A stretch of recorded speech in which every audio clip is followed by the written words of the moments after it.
Eric, Omar, we got him. we got him. We got another hunky bodybuilder. We have Dr. Escalante on.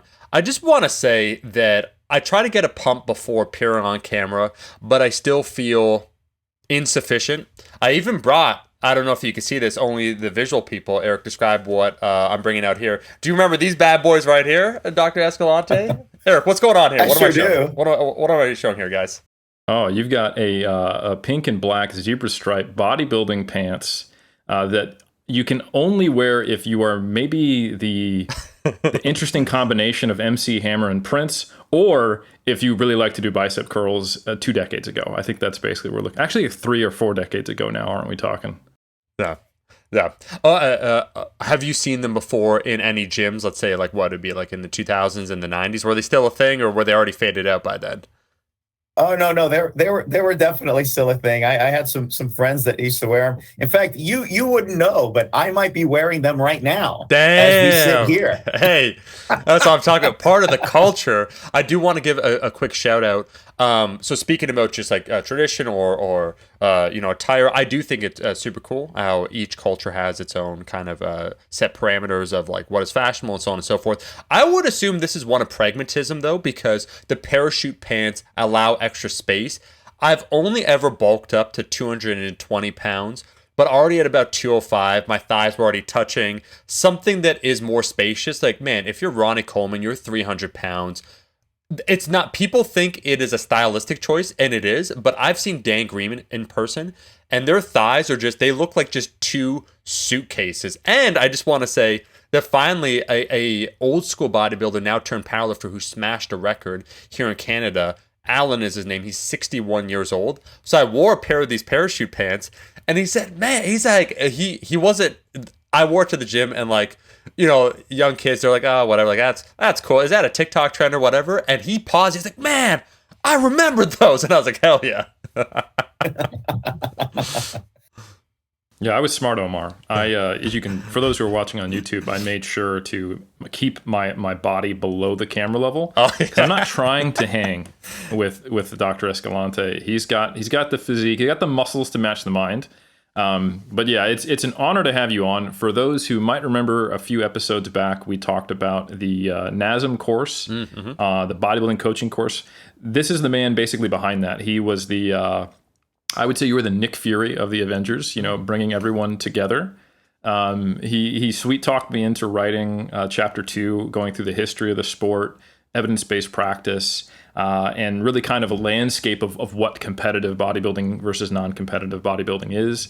And we really had the veritable who's list on that. And the person who peer-reviewed basically every chapter was Dr. Escalante here. And if you've been reading research papers in the space of bodybuilding, I guarantee that you've probably seen his name just as many times as me. And it's actually kind of weird that we haven't collaborated yet. I think the first paper we've got should be coming out pretty soon, working with Bill Campbell.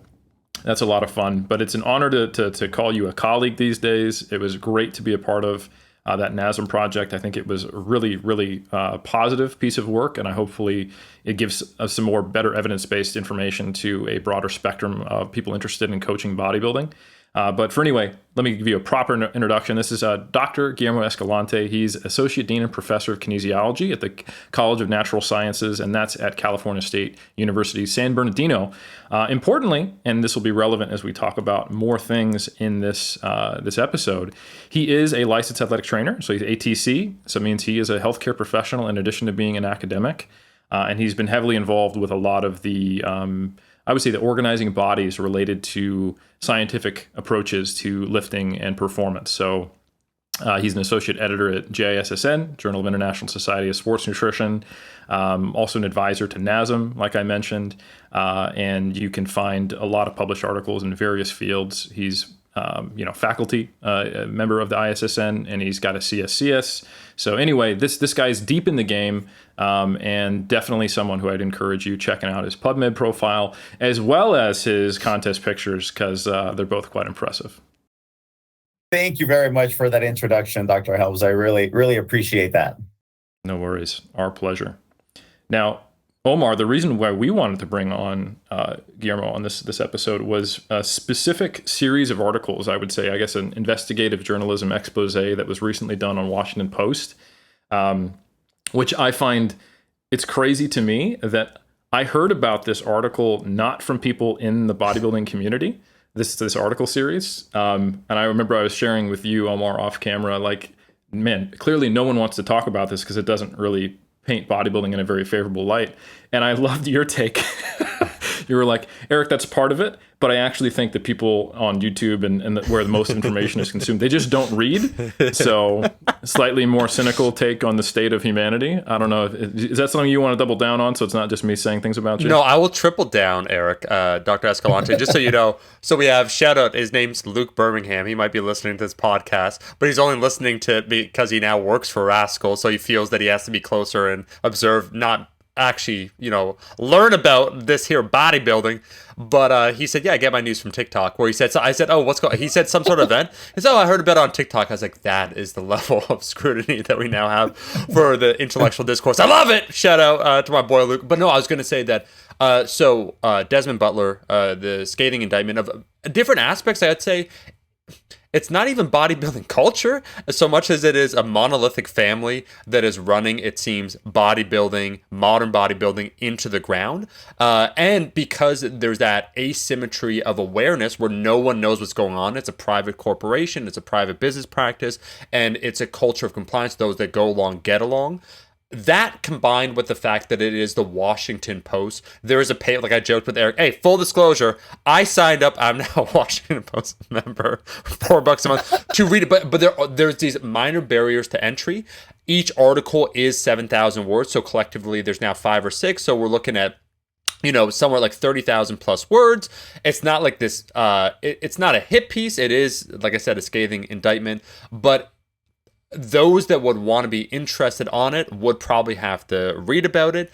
And even more than that, I think the ones that are talking about it, I did a quick scope, a little search, Eric, before we did this. Anyone that's spoken about it, it's more kind of in a gossipy sense of, some of the sexual exploitation allegations, sexual predation. There was a few videos on that got like, a couple, 1,000 views. Maybe one video saw 100,000 views. I saw the Washington Post made a video on it. But if you contrast that in our sphere, in terms of the coverage recently of the Olympia, and in particular, let's say the star of kind of the face, I'd say, of bodybuilding right now, Chris Bumstead, honestly, like if you take a look at the amount of followers and so on and so forth, and you look at guys like Nick Strength and Power, there's different YouTube channels. He had Arnold Schwarzenegger recently talking about, what he thought of the Olympia. Comparatively, what is currently being covered is just the Olympia and things being business as usual. And it's millions upon millions and millions of views, likes on Instagram, social media, to like one video on the Washington Post covering a little bit about the sexual allegations, a few people in the social media stratosphere talking about it. And so there's a huge discrepancy between like what should be a very big issue, a very big deal to be discussed, and then just business as usual. Yeah. I think that's an accurate characterization, Omar. And, for those who don't know or who just are probably not going to, read this article series, I think that's fine. We're not going to be giving a complete coverage of all of it. We're going to be focusing on the specific issue of safety in enhanced bodybuilding.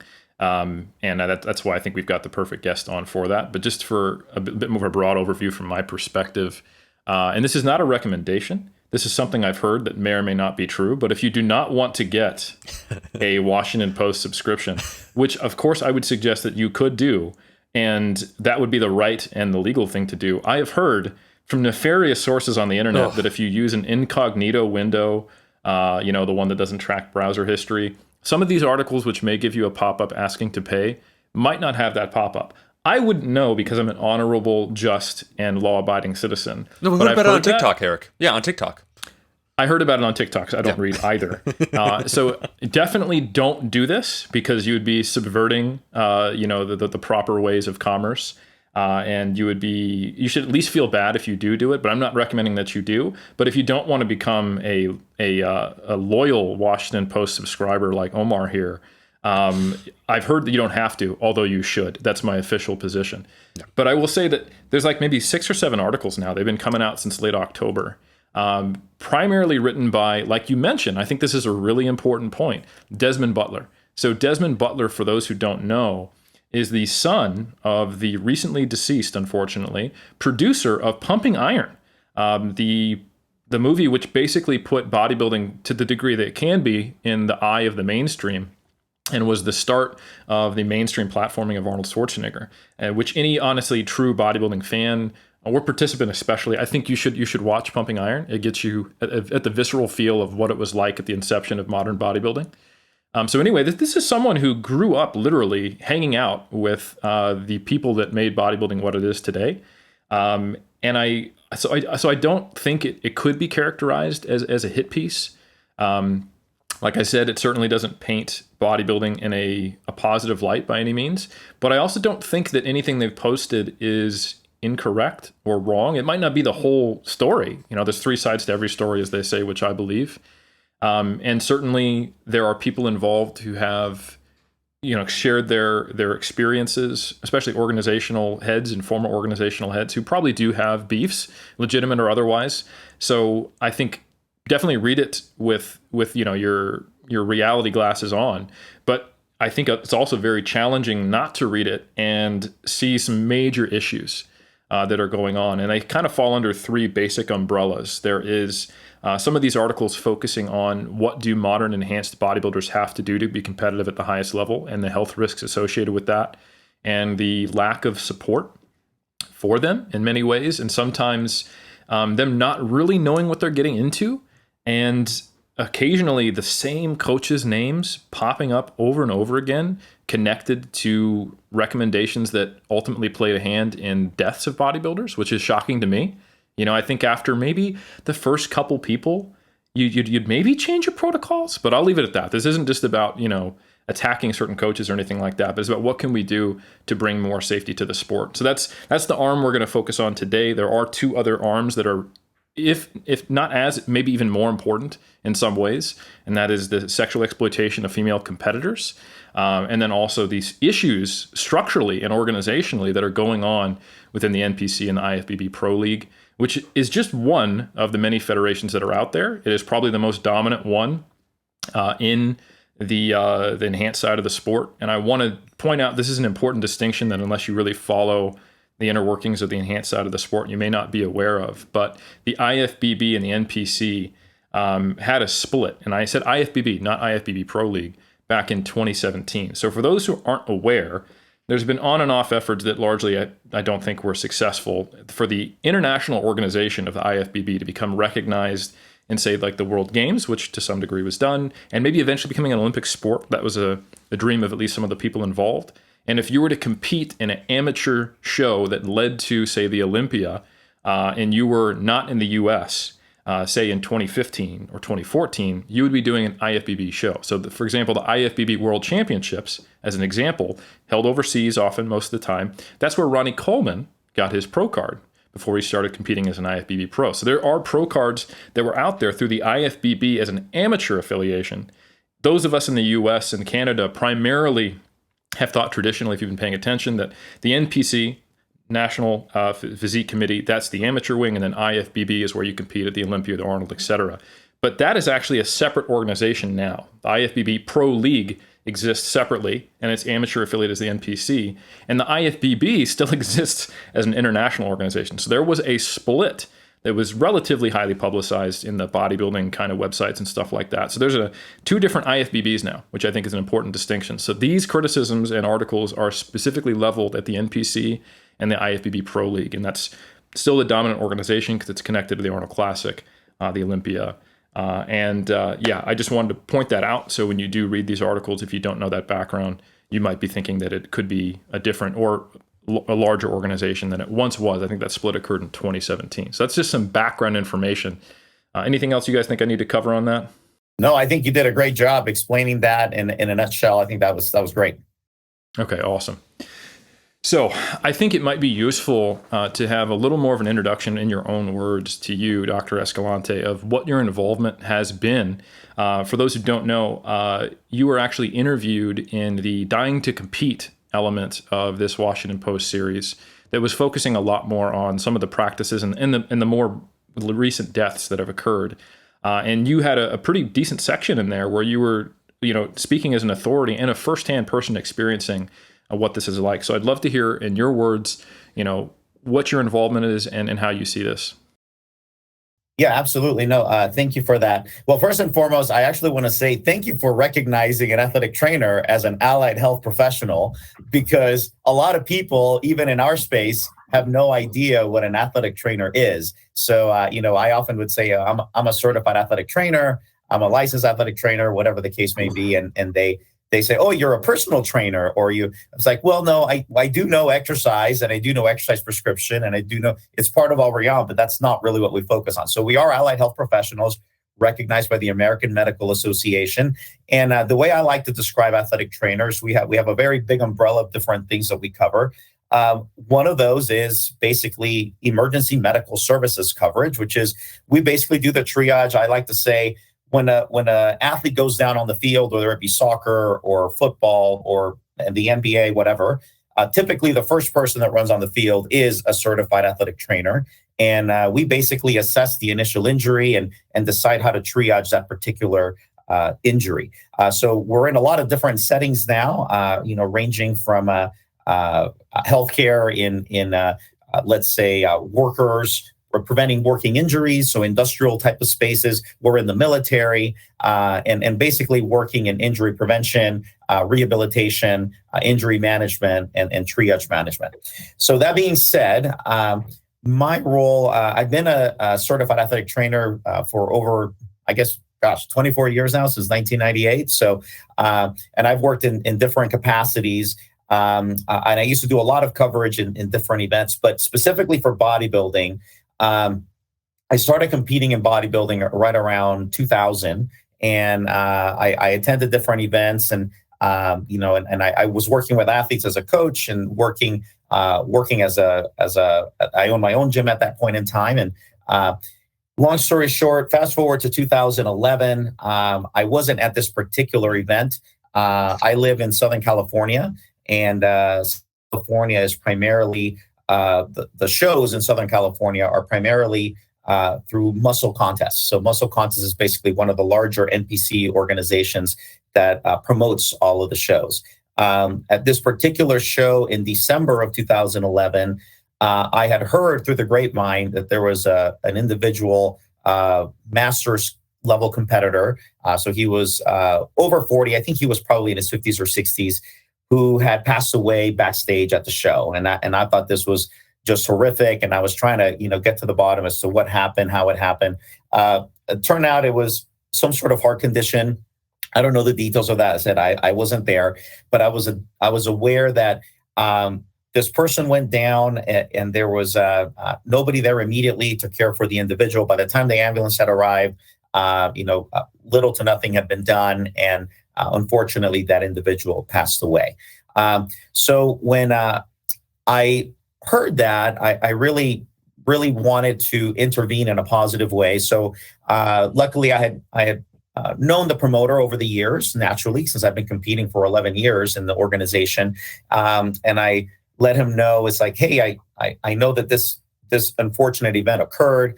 I'm a certified athletic trainer. I can provide emergency medical services. I can have an AED there. I can have my first aid and all of my medical bag there. I can, treat some of these common injuries, and hopefully, if anything life-threatening happens, I can at least, do the immediate assessment and management, and provide person with immediate care until the ambulance arrives, and I can hand off the baton to that next individual. But there's basically no lapse in time. There's no 15 or 20-minute gap.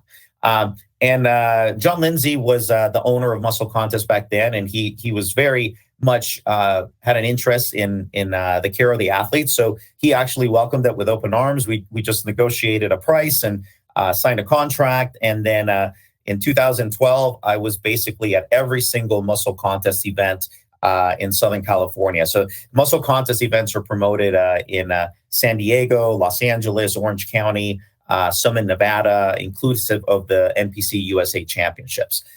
So basically at every event, I was basically there. If I was competing, I would have a fellow ATC basically there covering for me, or if I was out of town, that's basically the way it worked.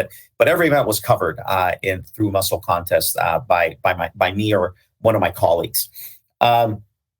So in that time frame, I was able to witness a lot of things. And luckily, because I had 11 years of competition experience, I knew some of the things that I may encounter. And typical things were obviously cramping, feeling dizzy. A lot of this was from dehydration practices or extreme, I'm going to say peak week practices that were often done, or maybe competitors were doing them because coaches told them or friends told them, other competitors told them that they should be doing. And around that point in time, that's when I realized I started just kind of taking note of all of the things that a pattern started to kind of come over again and again. So, and funny, it was all different types of competitors that would have different issues. Now, I'm going to say there were very few. There were no fatalities at any point in time when I competed under our clock at any point in time. We did have a couple of people that maybe collapsed, had cramping, but nobody had to be rushed to the hospital in that regard or anything like that. So we for the most part, it was basically dealing with a cramp, dealing with maybe a little bit of dizziness, and we would typically provide them. But that being said, I did have an opportunity to work with a couple of the pro shows, because some of the pro shows that they would promote, they would come about. And specifically around 2015 or 16, I can't remember the exact year, it was the California pro, Dallas McCarver, who was 20, he was probably 24, 25 at the time, but he was competing, and he did not collapse or anything on stage. However, after he came off on the prejudging, he had very labored breathing. He was feeling a little dizzy, wasn't feeling well. And I did have an opportunity to treat him. I measured his vitals, and very typical dehydration signs. So he had basically low blood pressure, fast, thready heartbeat, of course, thirst, maybe disorientation, muscle cramping. So these are all common signs and symptoms. And then luckily, because of my background, a lot of, I would say, emergency medical services, EMTs, paramedics, they're not going to necessarily know the drugs that a lot of the bodybuilding competitors may take, particularly acutely. So, things like aldactone, things like diazide, things like Lasix, maybe even insulin in some instances. So I knew the verbiage as to what questions I needed to ask these competitors.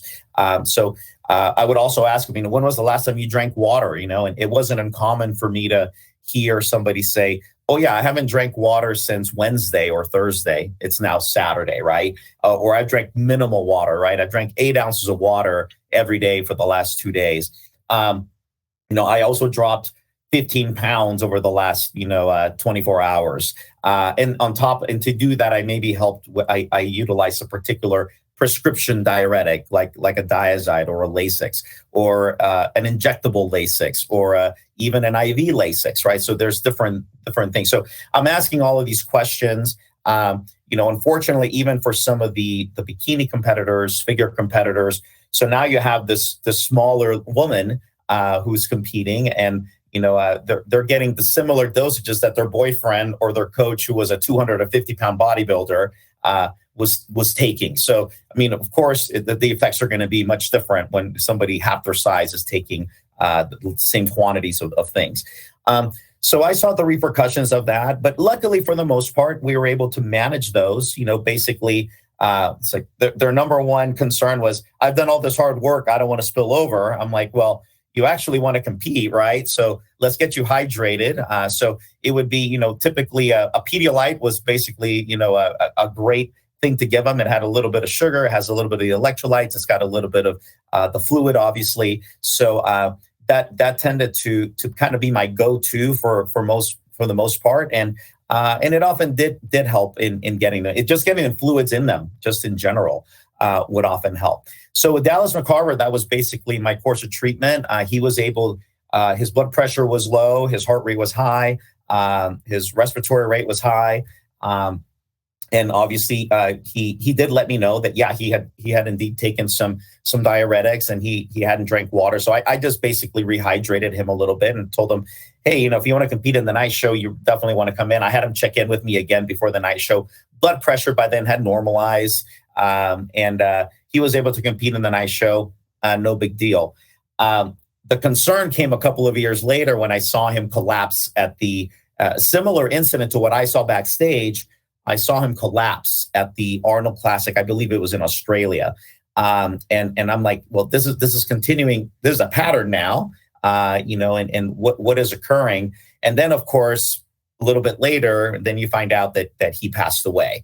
They may have been unrelated events, but at the same time, I think my biggest concern that I see with these athletes is the acute extreme measures that they take. I think that's my first line of defense, where my biggest red flag goes up is extreme dehydration practices that basically means little to no water in conjunction with a prescription diuretic, in conjunction with maybe other sweating practices to be able to achieve the quote unquote look that they're trying to get. And along with that, some of the feedback that I think some of the coaches, judges, sometimes give, which is maybe inaccurate, meaning you're holding water, you're watery, instead of saying you actually need to drop an extra 7 or 10 pounds of body fat to get the striations that you want. It's not really water. It's a matter of conditioning at that point in time. You just have to be leaner to get the look that you want. And then if you do that, you don't necessarily need to lose those 10 pounds of quote unquote water weight. Fast forward a few years later, I was same show.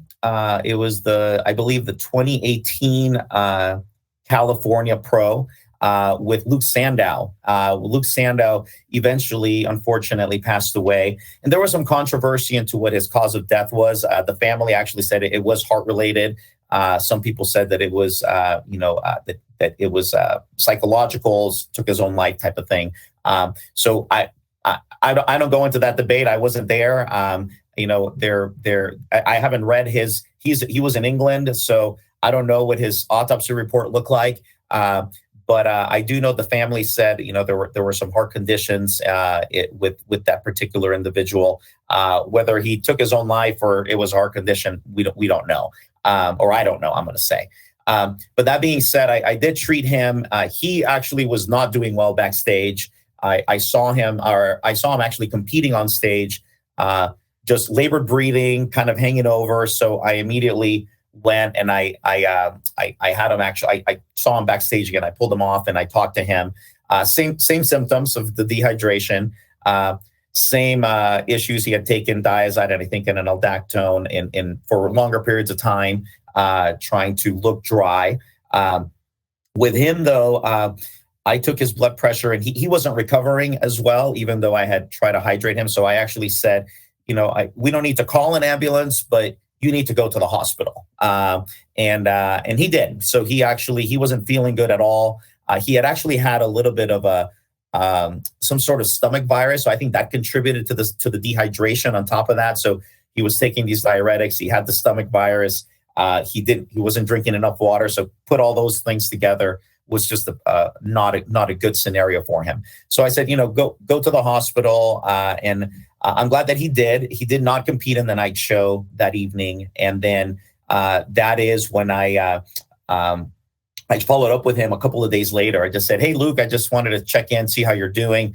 I WhatsApped him and, we did a couple of exchanges back and forth and he was very thankful. I actually still have it saved to this day. He was, very thankful of, I'm glad that I went to the hospital. His words exactly were, if I didn't go to the hospital, I think I would have died, was to the extent of what he actually said that on a YouTube video when he was interviewed about the incident. So of course, we kind of stayed in touch over the years. And then a couple of years later, then I saw that he had passed away, which was, very unfortunate. So along those lines, USA Championships, I think it was maybe the same year, 2018 or so.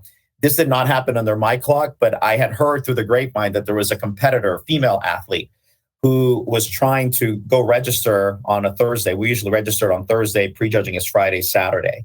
And I had heard through the grapevine she was at her own hotel, and she was going to register the next day. That was the plan. She never made it. She was like maybe in her late 20s, early 30s, mother of two, passed away in her hotel. Of course, there was nothing I could do. I wasn't there. I wasn't even staying in the same hotel as she was. But I saw a post of that, and that was, just heart-wrenching to me to hear some of these things. And I'm like, man, a young mom in her late 20s, early 30s, like a husband behind, kids behind, it was just heartbreaking to see some of this happen. And then, of course, over the years, just here and there, bikini girl, maybe not feeling good, with, again, all the symptoms the same of dehydration, et cetera. So that was where a lot of my radar went up. And then I saw over the years more and more of these people passing away shortly before they competed. And the Washington Post article did actually a really good job in investigating some of these ones that I didn't even know occurred overseas and whatnot. And when you saw all of these kind of coming together, George Peterson was another one that died at the Olympia, they found him in the room, hours before he was supposed to compete, and it was just again just so hard. My heart throbs to kind of hear, this 37-year-old guy, getting ready to compete the World Championships, and then, he's no longer with us. So that's really what kind of motivated me to kind of start looking into this a little bit further. That was basically when I, around 20, I want to say it was maybe 2020. I can't recall the exact year, but 3 deaths had occurred in a row, like within weeks of each other. John Meadows was the last one that had passed away. So basically, I've seen all these people die before the age of 50 that are in our space, and I was like, enough's enough. Around 2019, I had stopped doing the athletic training services. I just wanted my Saturdays back, and I didn't want to travel all the time. And I've been doing it for 7 years. And I was, in a busier position doing more writing and research at that point in time. So I needed the extra time.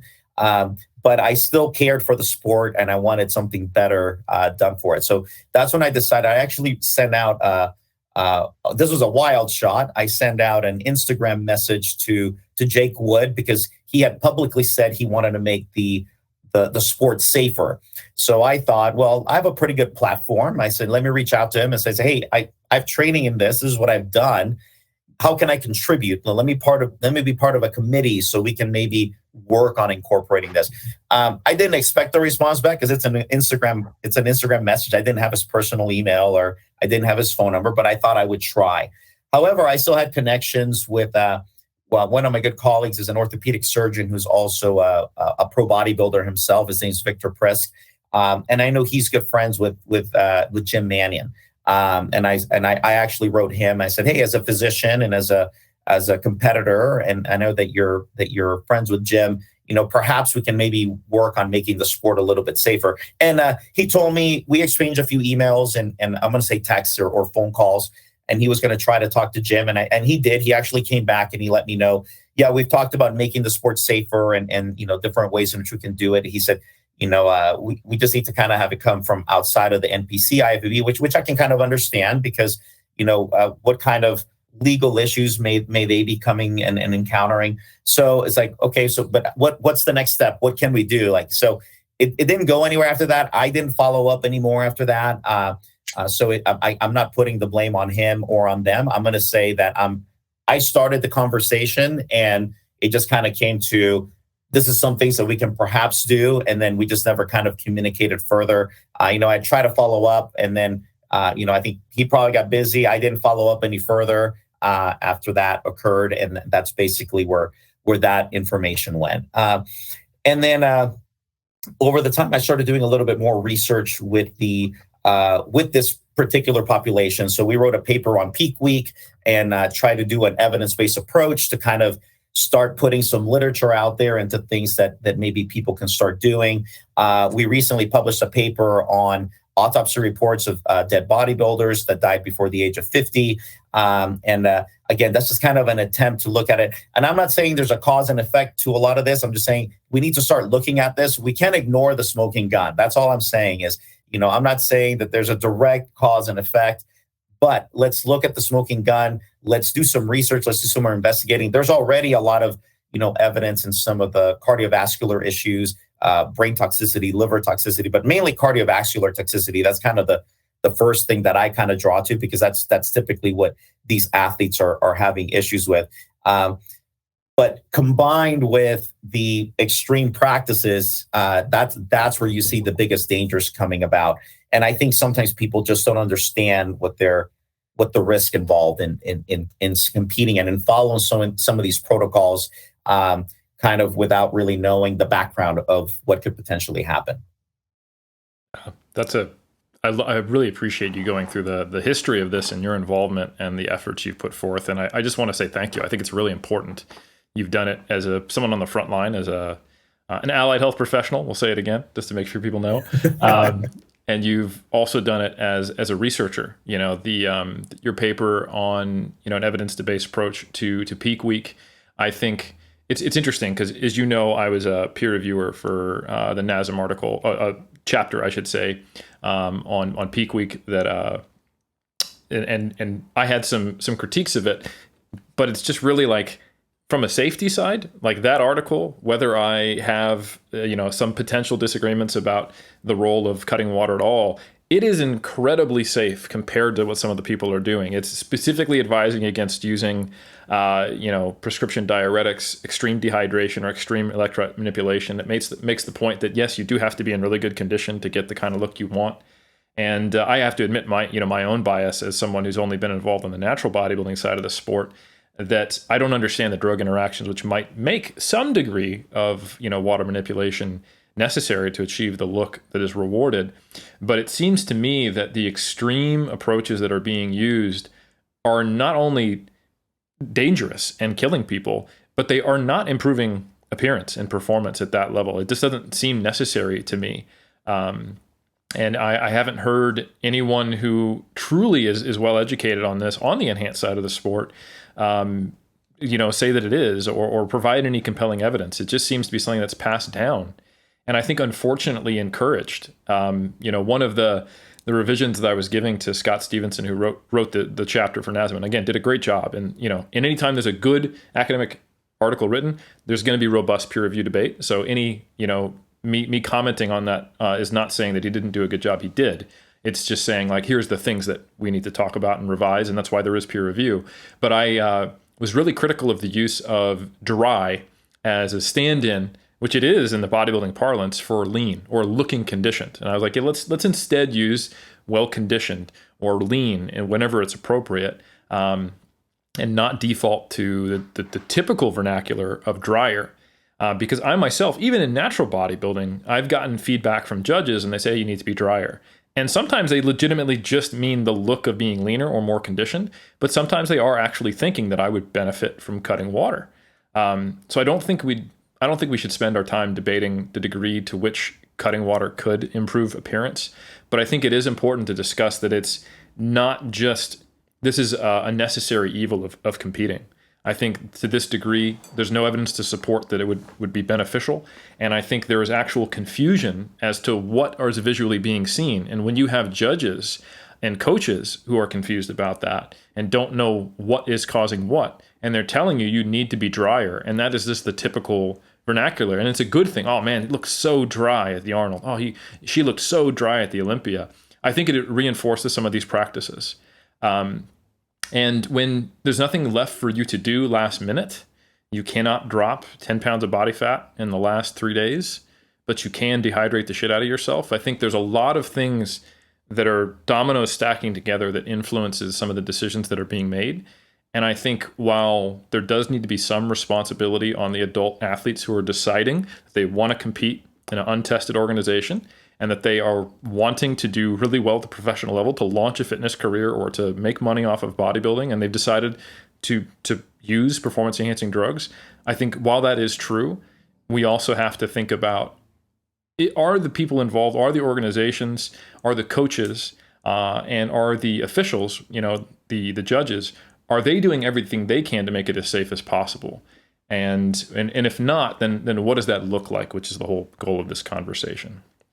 So yeah, I think The only other thing that I wanted to say was that it's a challenging conversation to have about what can be done because of the legal issues. With a organization being in a country where all of these drugs are illegal, they're controlled substances, and at best, it's a drug diversion. Like if someone was using off-label usage from an actual doctor prescribing it, that's illegal too. You know, if you were taking, some of the actual legal testosterone or growth hormone usages, but not for a clinical purpose, for actually performance enhancement, that's also illegal. It's just more plausible deniability, I guess you could say. It's very difficult for the organization to say, right, we know at the highest level, almost all of our athletes are doing this, and we want to try to, provide safety, because then there could be issues of liability on them, legal liability. It could open them up to lawsuits. So there's this sort of hand tying that goes on. And I don't think that's necessarily true in all cases. I don't think it means that nothing can occur, but I understand that comment from your friend who said it needs to come from outside of the NPC IFBB. But ultimately something needs to be done. And it is unfortunate that it is harder to implement such things because so not only the social stigma around performance enhancing drugs, but also just the pure illegality of them, to where acknowledging it and doing something about it is hard to do.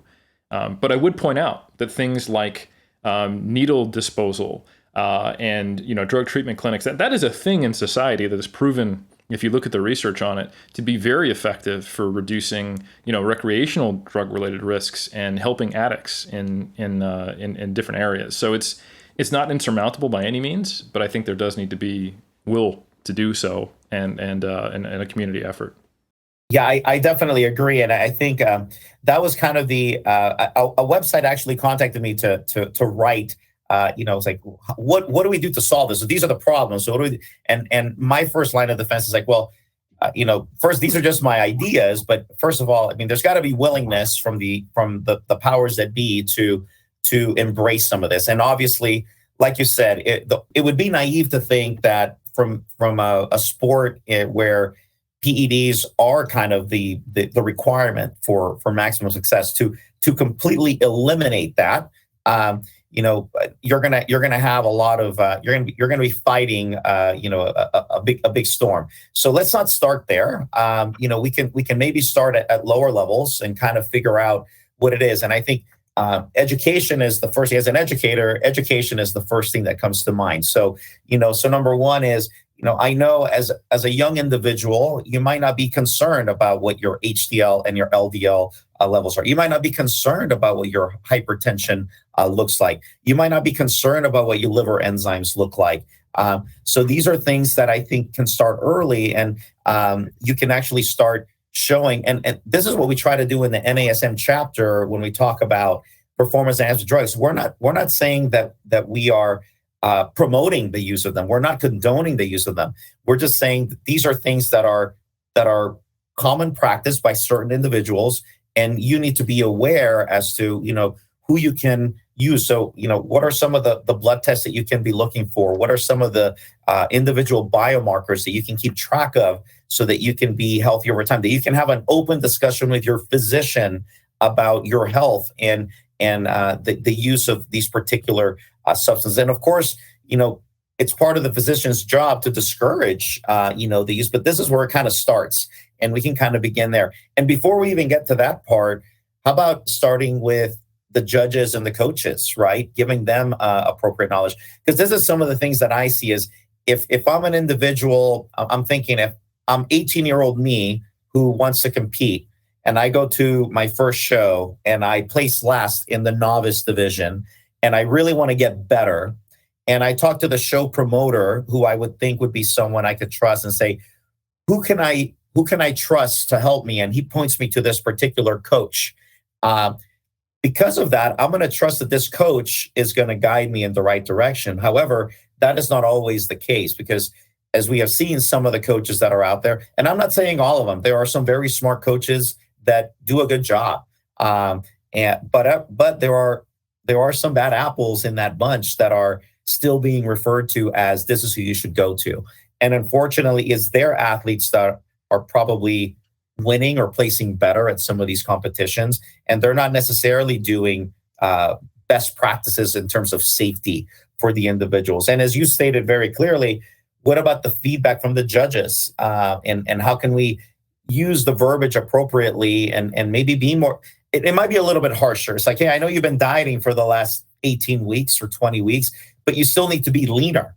That kind of hurts when you've been, doing that cardio and been on a caloric restriction for all these months, and now you're told, man, like that's still not lean enough. And the reality is to have that shredded look on stage, it's painful and it is extreme and it does require a lot of sacrifice, and more importantly requires a lot of time, whether you're drug free or not. This is where I think a lot of the enhanced bodybuilders, they do have a little bit of a leg up because they have the enhancement. But at the end of the day, if they were to give themselves an extra 4, 6, or 8 weeks, they could probably get that look safer in that regard without having to go through these, like you said, we can, of course, dehydrate the crap out of ourselves one day out, but you can't lose 10 pounds of fat one day out. It's impossible. Yeah. So a few things, Dr. Escalante. Love what you said, Eric. Same thing. I want to say this is officially the Scared Straight episode for Iron Culture of everyone listening, of people that even had like a cursory interest of, what, maybe what is going on? All these dead people. I was thinking to myself when you're recounting, some of these horrific details so I watch mixed martial arts, and that is a sport where people literally bludgeon each other to death.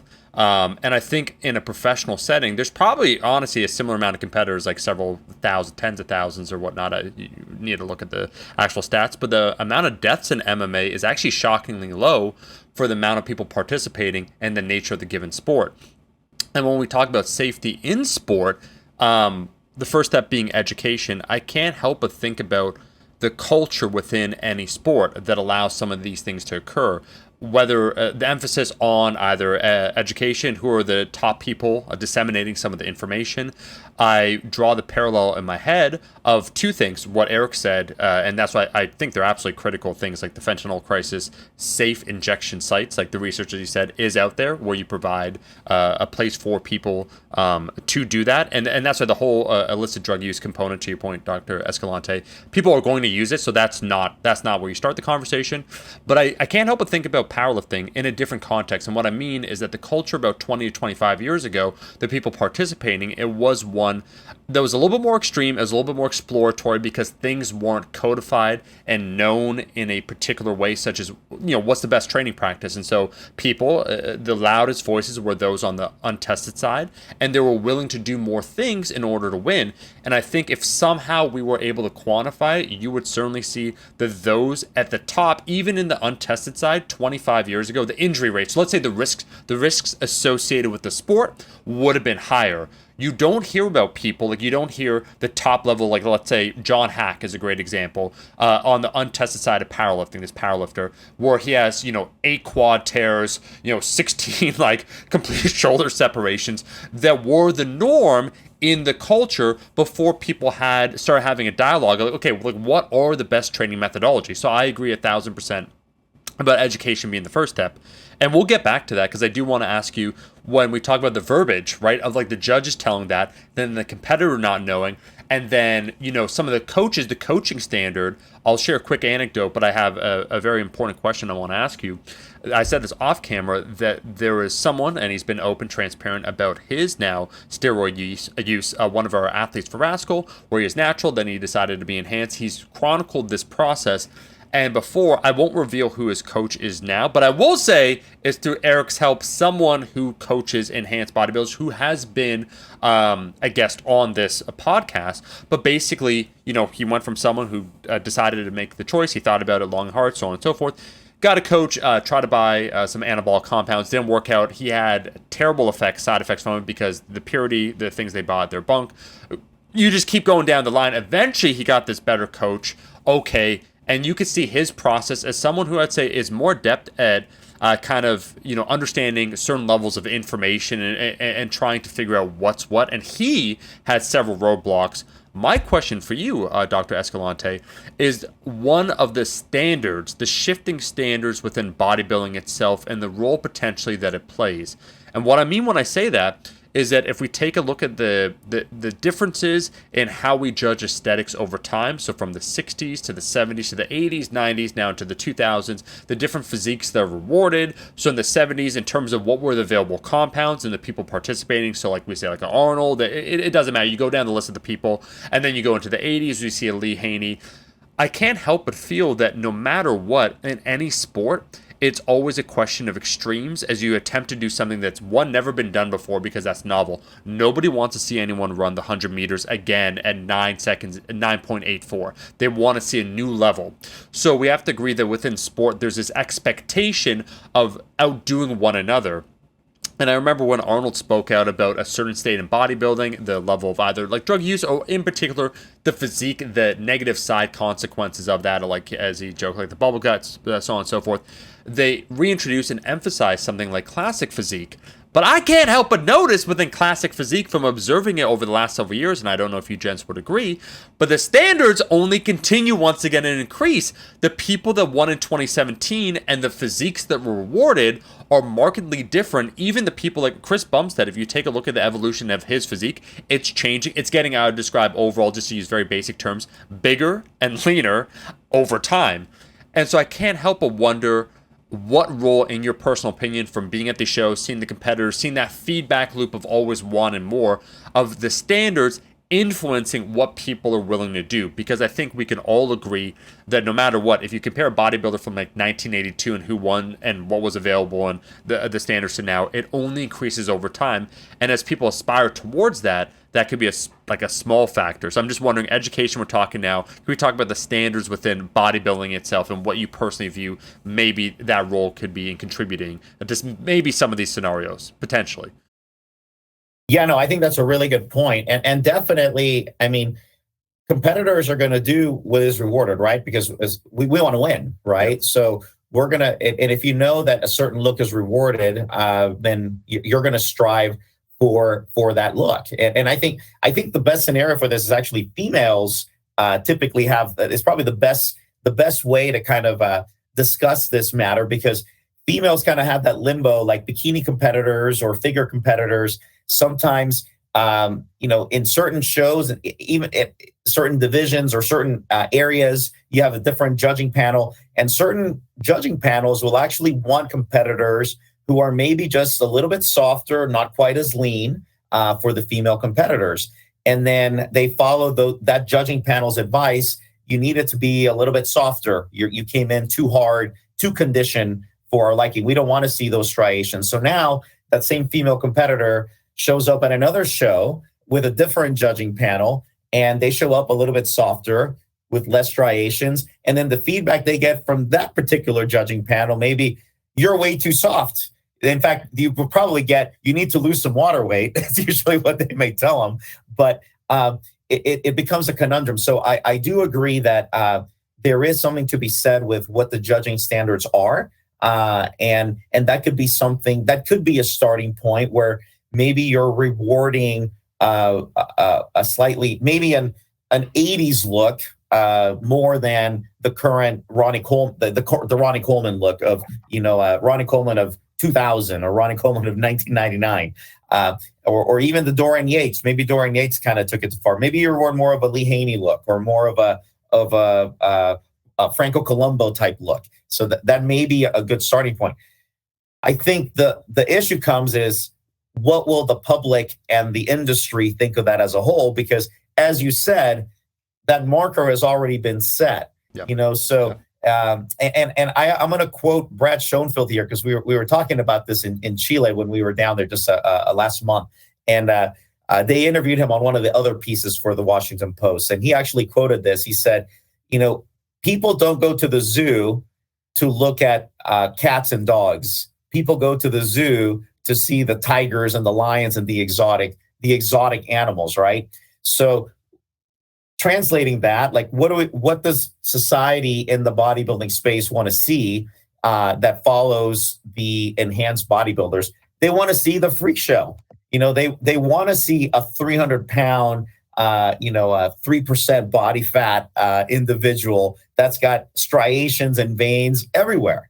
And that's perfectly symmetrical, and has this X look to them. That's kind of what the ideal look is, and that's what, or I'm going to say that's what they're striving for. So I do see that would be very helpful. The question is will the public and the rest of the industry buy into that? Because that would be the same as, let's see who can run the men's 100-meter dash in 10.05. How many thousands of people run it in 10.05 nowadays? Yeah. It's not quite as exciting as seeing who can break that sub 9.5 100-meter dash. It's an interesting one. I think I think I agree for certain fans of bodybuilding, but I also think we've got some evidence that there is not necessarily a monolith of people who are fans of the sport. It's not like bodybuilding shows are well attended generally, especially at lower levels. And, like when you go to a show, one thing you can be sure of is that half the audience is either coaches or the family of the people on stage. But of course, people do watch like the Olympia and they stream it and all that stuff. But, to your point earlier, Omar, probably the most popular on the men's side, at least, person is Chris Bumstead. And he has a look. Yeah, he has a look that is hearkening back to, I would say, the 80s. And like you said, he's getting bigger. And I think it's important, just for anyone who's not familiar with kind of the way that the classic division is organized. They have weight restrictions attached to height. And what that essentially results in is it's a method of curtailing the amount of anabolic drugs that get used over an athlete's lifespan, which is probably good. After I'm done talking, I'm actually going to grab one of my books by John Fair about the Mr. America. He's a table in the end that shows the ages that Mr. America started dying at in the 80s and 90s once drug use became more common. And needless to say, it's young, and a lot of them died prematurely. But anyway, the fact that that's been instituted is probably a good thing from the overall dose and exposure for things like, testosterone derivatives and anabolic steroids and potentially, insulin and growth hormone and all those things. But it's not necessarily going to deal with the things that are causing the acute deaths. In fact, it, to some degree, like if you think about it, like let's say the division, like you were saying, Omar, is starting to reward more and more and more muscular physiques. What you do is you get 10 pounds above the weight that you need to be, even when you're shredded, cut water, and then you try to get, back big enough so you're not flat on game day. And that's kind of the way that works, is you're trying to be the biggest version of the height class weight limit so that you can be that big shredded dude. And the funny thing is, the really interesting thing I'm seeing is that the classic physique competitors are actually typically now starting to get in better or just as good shape as the open division in terms of their conditioning. So they're trying to just get under that weight class line. So it's having different consequences. For those who don't know, which I think this is a mistake on the natural divisions, natural federations that have done this, but because classic physique was so popular and because natural bodybuilding typically just imitates enhanced bodybuilding because it's not as big, there are a number of there's a number of federations now on the natural bodybuilding side that have classic division, which to me is kind of silly, since that division was basically instituted like on the low to make it so athletes don't have to take as much stuff. But also because there is a public demand, for looking maybe a little more quote unquote aesthetic. So it's not one or the other. It is both. I do acknowledge that. But the idea that, but neither one of those things is true for why you would do it in a natural division. You don't need to curtail drug use because it's a natural show. And you also don't need to try to get a more aesthetic look because it's a natural show. So so what it's become is basically just don't get quite as lean. It's the show up 6 weeks out division. And I'm not saying that to diminish the competitors, and it probably is better from like how harsh does your diet need to be from a health perspective. But it's not a division that I think makes a ton of sense on the natural side. And it's different when you look in the NPC or the IFBB, because the guys are diced because they have to be competitive at the max weight cutoff for the division. And they do indeed cut water to maybe because they think it'll improve their look, but also just to make the weight class cutoff. So it's fixed one problem, but it hasn't fixed another. And I think that those type of approaches can only go so far. And it's also resulted in this exploding number of divisions. We have, it used to be there was, on the women's side, we had fitness, figure, and bodybuilding. And actually, figure has only come around in the last decade or so, or 15 years or so, if I recall correctly. But now we have so many divisions because of this kind of changing aesthetic and a way of trying to influence what is rewarded to give competitors more options if they don't want to use quite as much drug use, which I think is a good thing. There's bikini, there's figure, there's now wellness, there's physique, and there's bodybuilding on the women's side. There is sometimes still fitness, but that's unfortunately kind of died off.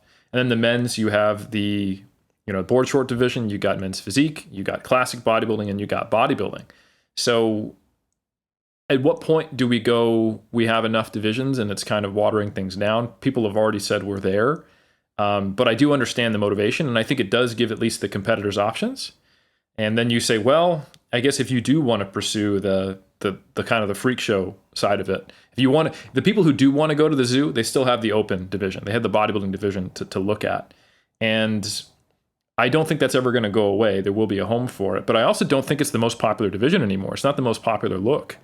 And I think there is a large appetite for not having that same kind of physique be the, I don't think anyone is under any illusions that that's like the most popular division. I think people were kind of fooling themselves like, oh yeah, Ronnie Coleman, Dorian Yates, that's the pinnacle. But now we see athletes like that, like the current top Olympia guys in the open are huge, So, but they're not the most well-attended part of the Olympia anymore. So it's interesting. I don't know if it's the solution. I do think maybe we need to revise some of our assumptions about the fan base of bodybuilding and how many of them really are there to go to the zoo versus seeing other things. But I do think it's a good thing from giving competitors more options, but I don't think in many cases it solves the acute use of diuretics and the danger associated with dehydration.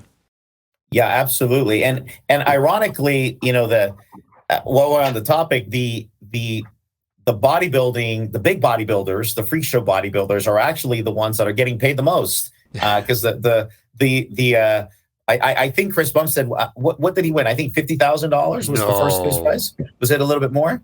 So 50, yeah. And then Mr. 50, Olympia won 400 or maybe 500. Yeah, I mean it's a huge disparity for that. And maybe Eric, was it 400 or 500 for the cash prize for the Olympia for this year? I'd have to look it up. For the Open, I think it was 500. Okay, so yeah, 10x. So I mean 10x. I'll look it up. Let me look it up so we're not talking nonsense. But it's at least 9-10 times more than what the classic physique Olympia. So that's still the most rewarding, even for women. The women are not getting rewarded in the same quantities. So even though I think Chris Bumstead, excuse me, $400,000 grand prize for Hadi Choopan, who won the Open, and then I will find the classic in a second. You keep talking.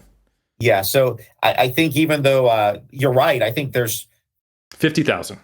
So 8x. Yeah. 8x. Yeah.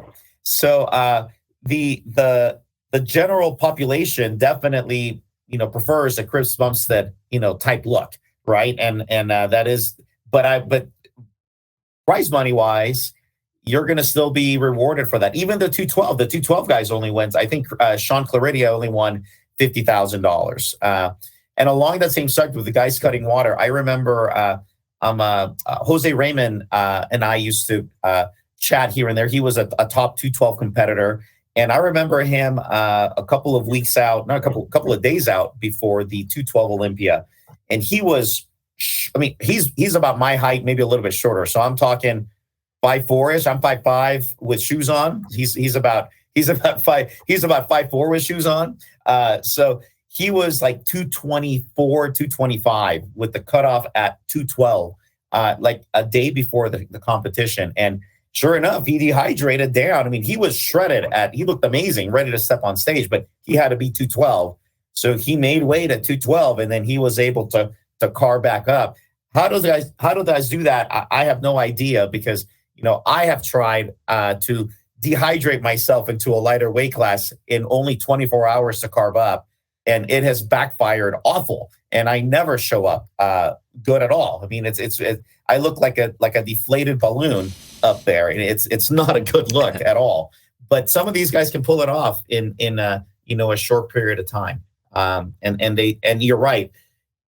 To your point, because they are getting bigger. I mean, the only way a classic physique competitor can actually get to that particular weight class, they are 10, 12, 15 pounds heavier the day before, maybe 2 days before, and then they dehydrate themselves into that. And then they have 24 to 48 hours to basically fill back out again and be able to get the look, and they're still big.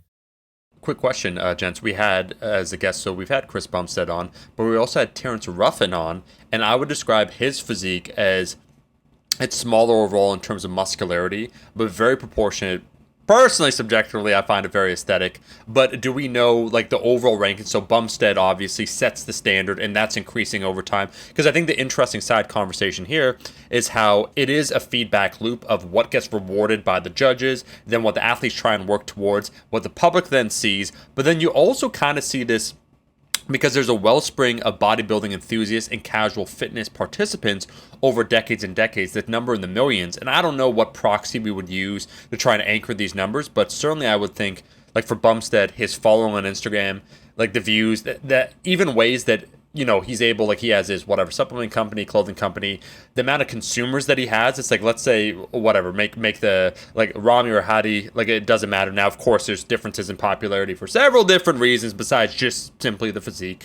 But in terms of like market buying power, he's certainly the top. But do we know, out of curiosity, gents, like guys like Terrence Ruffin, let's say that are more on the lighter side and more focused on proportions, how they've done, like how he's done the last 2 years? Because there could be maybe an argument, once again, a feedback loop of what gets rewarded in the system.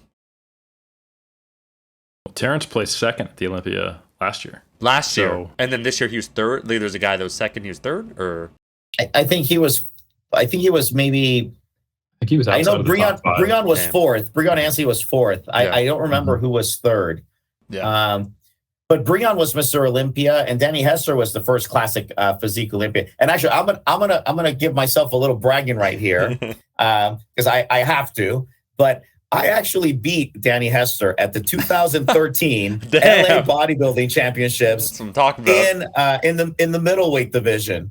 So I had competed against him many times, and I had never beaten him. And when he showed up that day, I was thinking, damn it, I'm going to get second place again because I'm going to lose to Danny. But no, that one day, that one time, I actually was able to edge him out for a first place win at that championship. And I actually lost the overall to none other than Breon Ansley, who actually won the light heavyweight division at that show.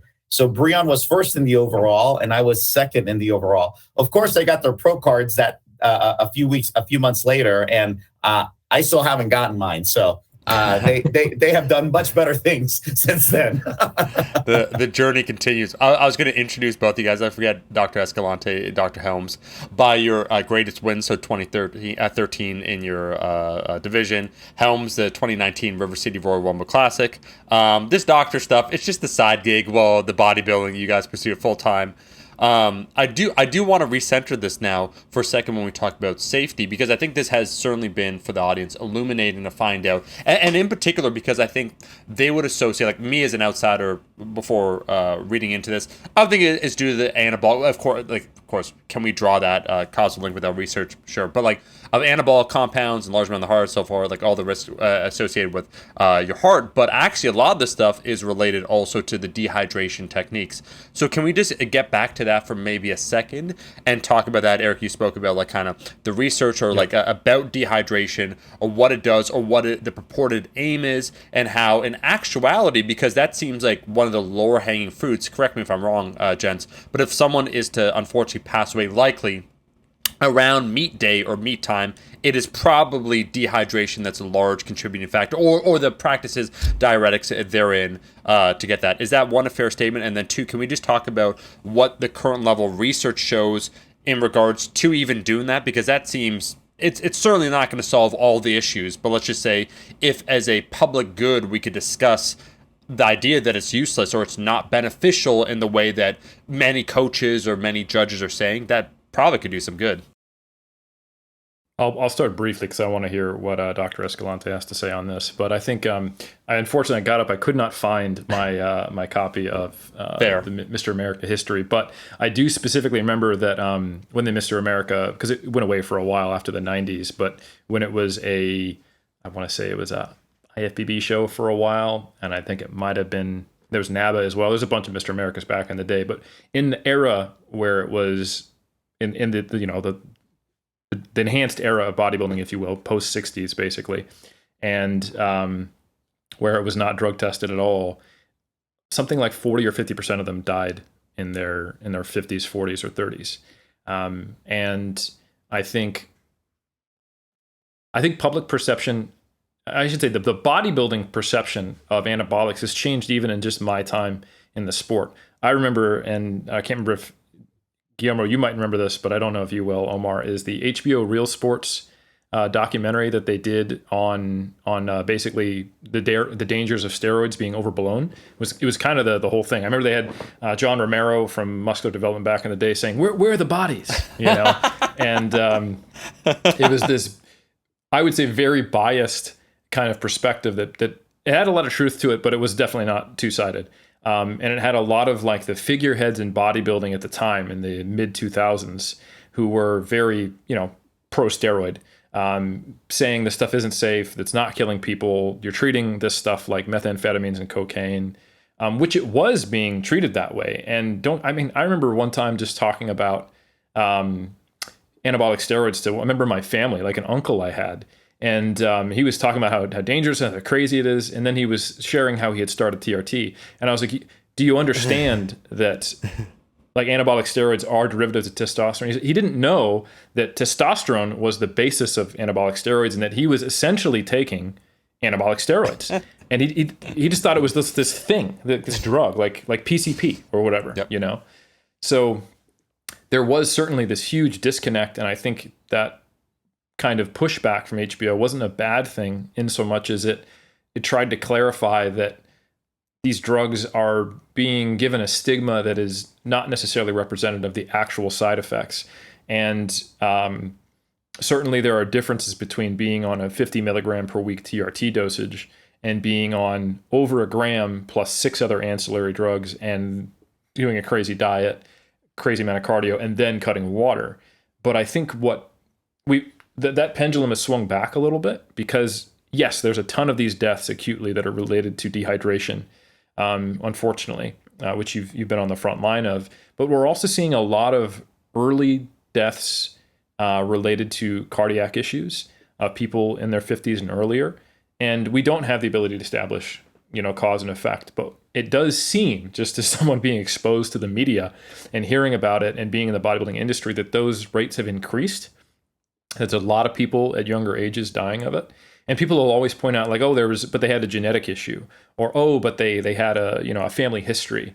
And I think the better way to look at it, and again, I won't be too lengthy on this because we have an actual medical professional here, is that all of these things cluster towards increasing your risk profile. So of course it makes sense that bodybuilders with a family history or a genetic predisposition towards heart issues are going to be the ones who have it, because that's generally who has these problems. But do we know that they wouldn't have died at 55 or 65 if they had if they'd been, let's say, a natural bodybuilder, or maybe even later?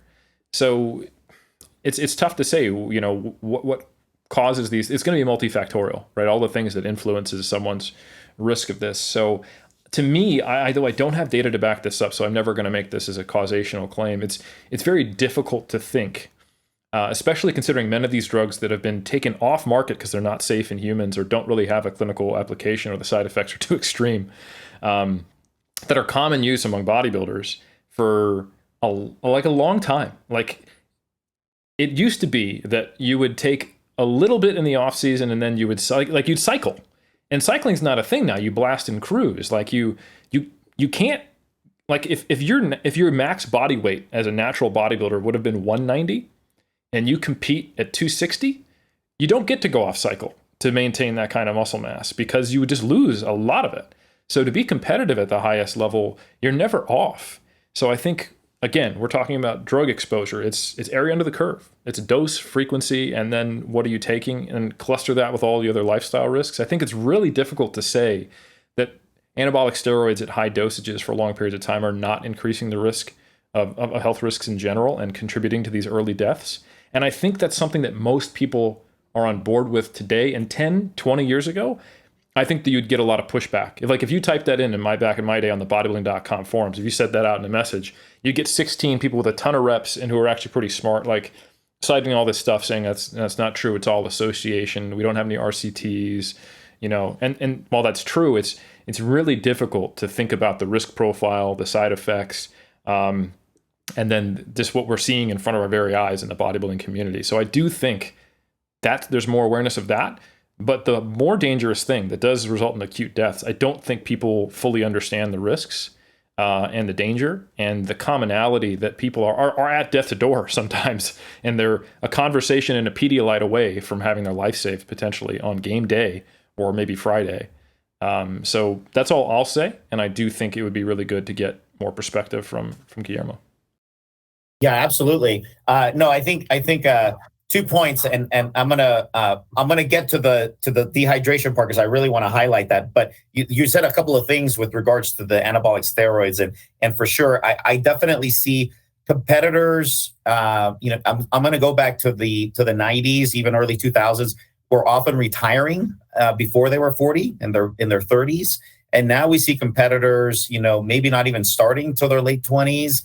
And so they're starting maybe older, or maybe they started in their 20s and they're continuing. I mean, even myself as an example, I started bodybuilding at 22. I'm 46, right? I've been bodybuilding for 24 years. That wasn't typical 30 years ago. People didn't used to compete for years on end.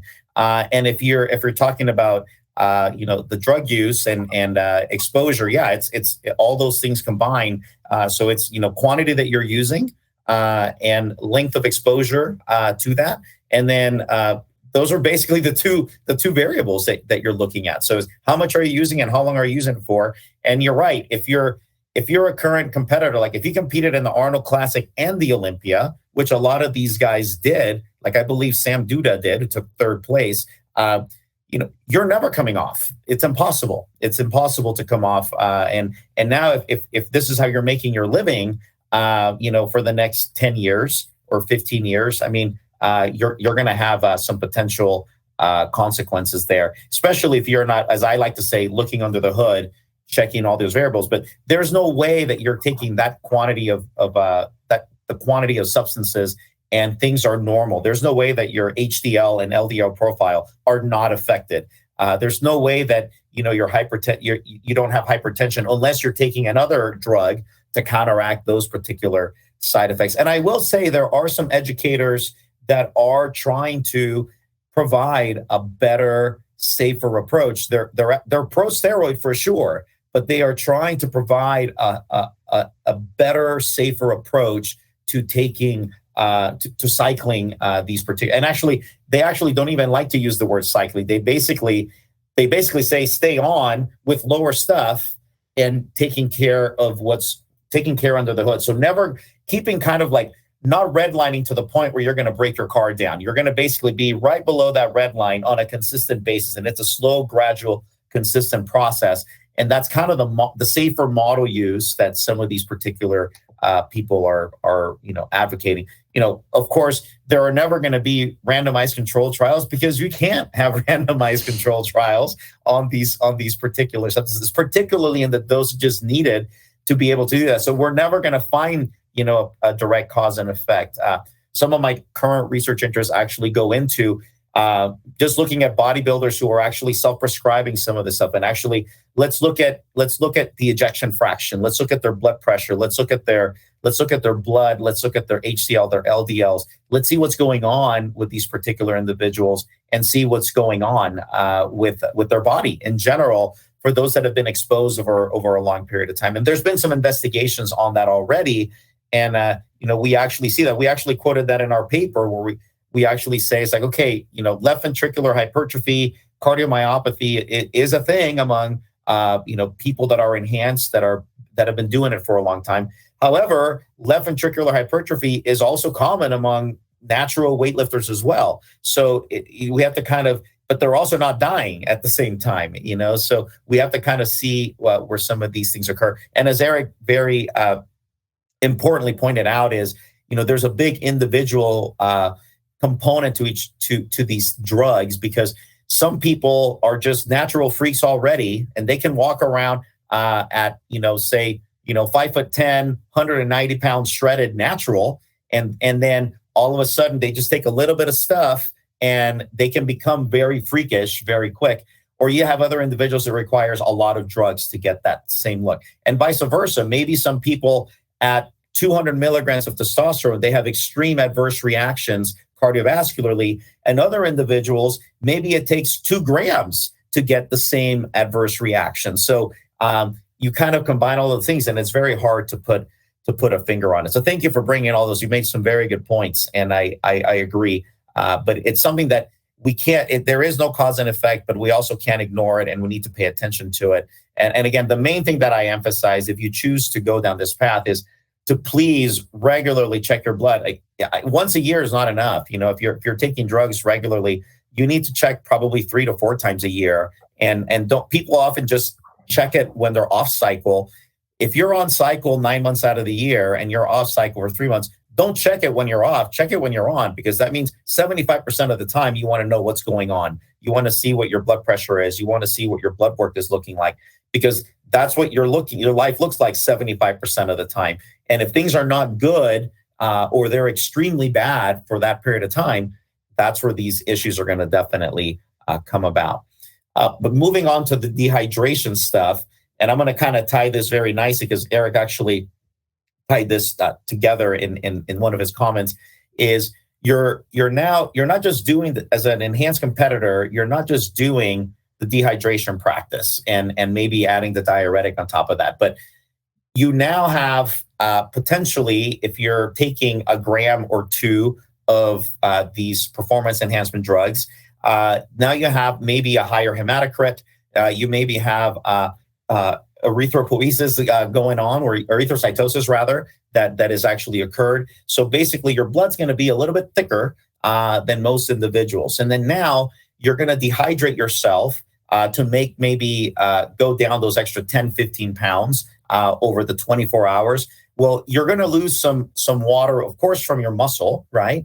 But you're going to also dehydrate your blood in a sense. And then now you're going to have basically some acute erythrocytosis. So now that really thick substance of blood floating around is going to become thicker and thicker, which is going to make you more susceptible to more potential damage. So now you're basically, you've been taking these drugs for getting bigger purposes, right? To compete for months and months, maybe years and years. You don't know what's going on under the hood, as I say.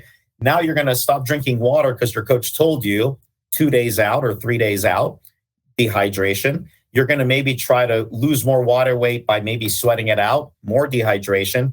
And then you're going to maybe take now an aggressive Lasix, for example, which is a loop diuretic. So now you have like this quadruple threat on you. And what do you think that's going to be doing internally? And then these are some of the issues. When I think of George Peterson that passed away a few years ago, there were a lot of things that they found in that hotel room that is actually in the toxicology report, in the autopsy report rather.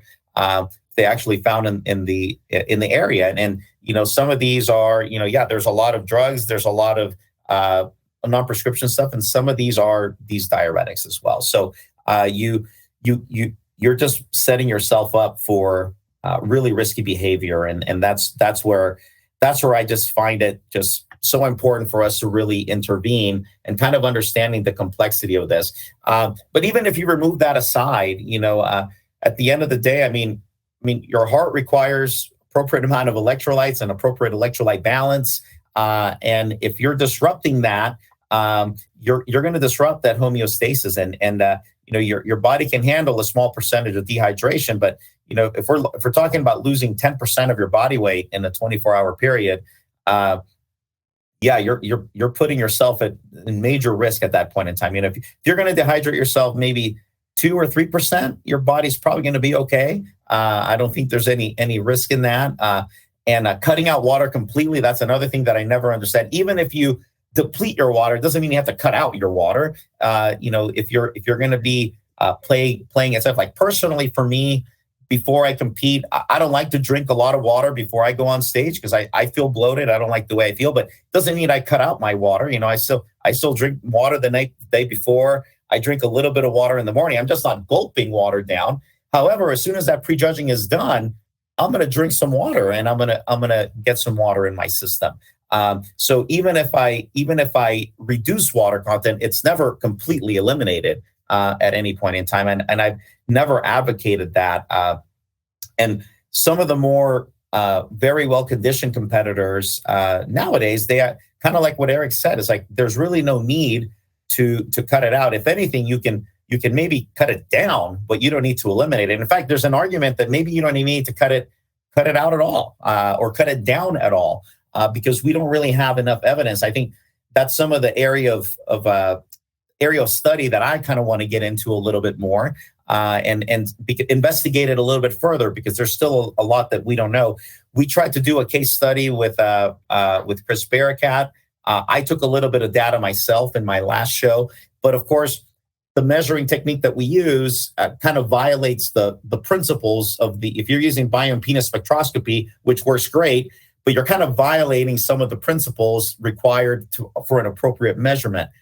So we can maybe look at phase angles and things of that nature, looking at some of the raw data, but taking the actual total body water, intracellular, extracellular water, when you're violating the hydration normality that the machine is assuming that you're well hydrated, but you're violating every single one of those variables. So even though it tells you your intracellular, how can you actually rely on that data and that information? It makes it very hard to be able to decipher that. And and then we're left, of course, with looking at pictures, or maybe looking at muscle thickness, et cetera, which may or may not help. And then, of course, you have the other variables of, did you carb load? Did you carb deplete? How much did you use? How much is that impacting all of that? Are you using creatine? Did you creatine load? That's actually one of my next studies that I'm going to do, is do a creatine loading and looking at the water appropriately hydrated and seeing if it actually does increase, that component. That it's just an interesting study that I would want to do and see what happens. But yeah, there's so much that we don't know with regards to that. And at the end of the day, I think we can solve all issues by basically saying, be lean enough. And if you're lean enough, chances are you don't need to do much different the day of the competition to quote unquote peak. And in fact, the one thing that I would basically say for peaking is probably carb load. There's a lot of safety data on that. It's safe. It's a low hanging fruit. It's pretty easy to do. So I would say, maybe you want to do a little carb depletion with a little carb loading, and that's basically the peak week magic. The other stuff, I'm going to say, probably leave it alone. The more variables you have in the air, the more likely that you are to have something not go right. And you don't know what's working and what's not working. So diet long enough to be lean enough so that you don't have to do these things. And then if you're going to do a peak week magic, start with the carb load and leave all other variables in place, except, of course, maybe manipulating your training or whatnot. Those are little things that you can, but that kind of goes hand in hand with your carb loading purpose at that point in time. Yeah, great stuff. I think that's it's really good to hear you go in depth on that, and just how there's synergistic health risks of some of these, the chronic usage of anabolics and then the acute usage of diuretics along with dehydration. It really helps you understand that there's a large risk that you're putting yourself under acutely. I was thinking, as you were talking about other things that could be done at an institutional level or an educational level, and one of the things that came to mind is that there were some pretty well-publicized deaths of wrestlers back in the 90s, and an institutionalized change that happened in wrestling was that they only gave them I think a 1 or 2 hour window weigh-in, which is the major distinction besides drug testing and like the IPF, which in powerlifting, compared to the popular untested powerlifting federations. And a big part of the untested side of it, the kind of hardcore element in powerlifting, is how you get this 24-hour water cut. and you get people who are 242s competing in the 198s, the most extreme one I can think of ever. I think that was Kroxaleski. And then there's also, but the more common one is just basically dropping a weight class lower than they would actually be in the IPF. And people don't do that in the IPF because they can't perform. So I think a similar thing could be done in the untested side of the sport, is just have a really narrow weigh-in number. And then maybe you start to see the combined beneficial effects of, having these divisions where you don't have to be as big. You don't have to be quite as lean, depending on if it's female or male and which division we're talking about, that reduces maybe the amount of exposure under the curve of some of the anabolic usage and some of the cutting drugs as well, which are actually quite dangerous, like DNP or clenbuterol. But then in addition to that, you might see that they're not dehydrating quite as much, and they go, all right, well, look, I only have a 2-hour weigh-in, and I just can't fill back up in time. So I think that's one thing that could be done.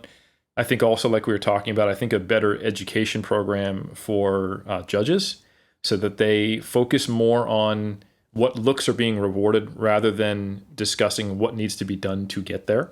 I think one thing I've noticed a long time is judges aren't necessarily coaches, and even when they think they are. I've gotten some judging feedback that I basically have to ignore half of what they say, because I know as a coach that it's terrible advice, but I do know what I got knocked down for. Like, I had like an argument with a judge back in 2009 who was basically telling me I need to be leaner, but telling me I needed to take like honey for my veins and cut water on this time to get more lean and all this stuff. But you don't need to get leaner. Your muscle looks good. You just need to cut the muscle up, so do high reps. So this stuff, and I was like, okay, so I need more defined muscles, and I need to have more apparent vascularity, but I don't need to be leaner. Got it, right?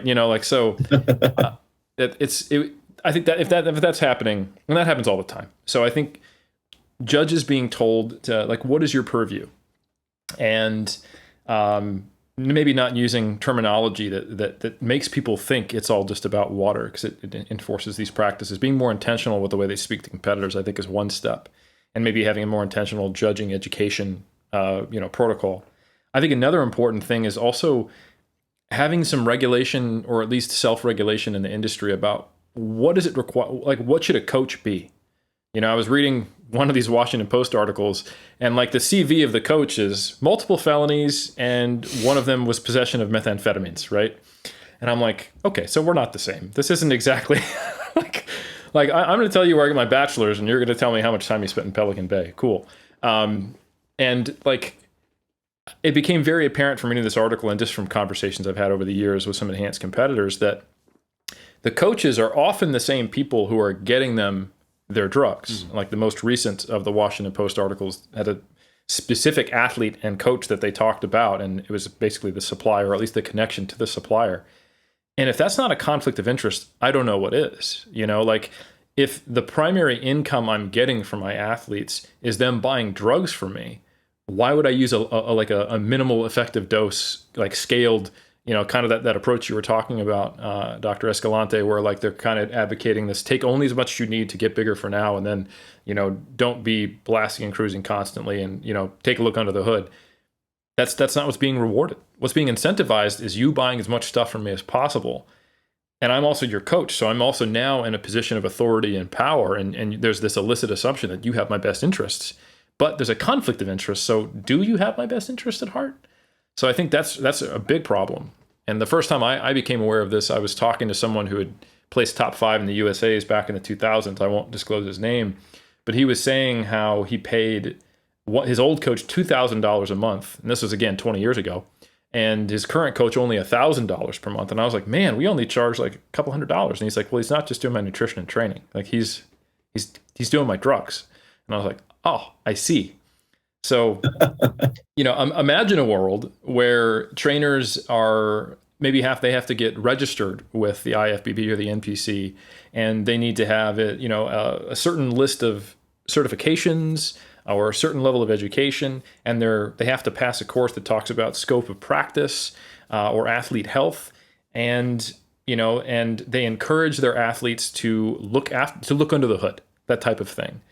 And athletes understand that there are conflict of interests and ethical concerns here. And yeah, it's difficult. You can't just hire a medical doctor to prescribe you your performance enhancing drugs because there's their license, and some of them they can't even prescribe these drugs. They're not for humans. So like it can't be the way in an idyllic world it could be, but you certainly can promote education, talk to judges about what they're saying, improve the actual weigh-in procedures and practices so that it doesn't encourage excessive dehydration use. And I think we'd see some, and like maybe not have to wait for an athletic trainer to reach out for you to be at every competition, but just have that in place at every show. I mean, that would certainly probably reduce your liability risk. I mean, you end up saving money in the long run. You're not going to have the risk of having people die at the venue, which to me, it just seems like that's just, long-term financial thinking if you want to really look at it from a kind of a Machiavellian, cynical, self-interested financial perspective. So I don't feel like there's nothing to be done about this, and it's all just, hey, people want to see freaks and athletes are going to do whatever it takes, and it's their own personal choice. I think there are things we can do to change behavior for being more safe. Yeah, you outlined. Oh, go ahead. Sorry. No, go. I was going to say you highlighted some great ideas there that are solutions that are very, very real solutions that can be done. I also, in the 90s, they actually implemented diuretic testing, which actually only lasted for a short bit. It wasn't very popular, but to me, that's actually something else that actually would be good to implement. Is if you're not, maybe don't implement, if you want to just avoid the obvious, okay, we're going to be do the diuretic testing at the very least on the individuals that are there, and that is a banned substance within your organization, and those that are like that, you just don't qualify, you're automatically disqualified. That was something that again was not popular, but they try to do it for a little bit. But that's something that maybe could be brought back to the table. I like the idea of doing the weigh-ins closer period, because now again, if you have less than 24 hours, or actually less than 6 hours, you're not going to be able to do what you need to do to fill back out over a period of time. I like the idea of registering with your individuals, absolutely, to be able to do that, and with the organization, so that they have some sort of minimal qualifications with the scope of practice. And your actual examples that you were given by having honey and doing the high reps. That's fantastic. I love that. It's like, don't you do high reps to get more cut up, Eric? I maybe that's my issue, but maybe that's why I don't have the shreds I need, right? So too much powerlifting, making me free fat. Contest reps of 50 to 100 all the way, baby. That's right.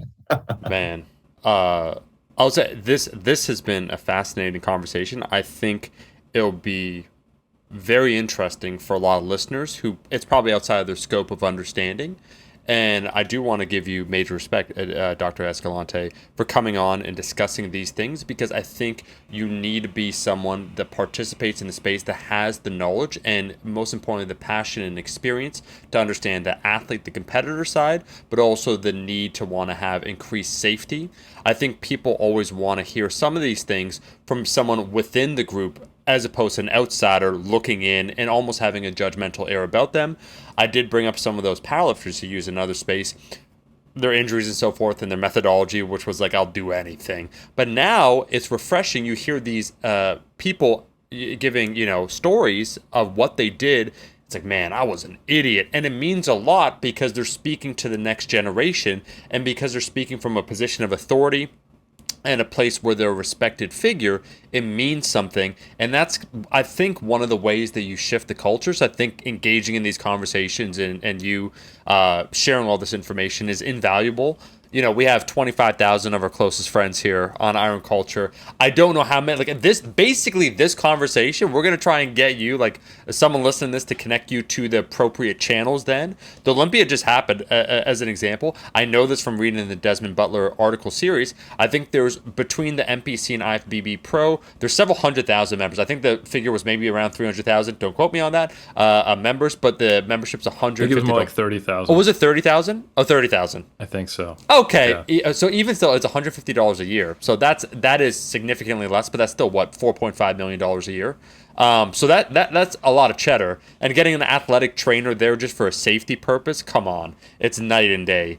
So I think I like how this was a solution-oriented podcasts, Eric, you said this before, identifying a problem is not the same as providing a solution. Eric's like, man, out of all the things I've said, is the quote you come back to mine. I love it.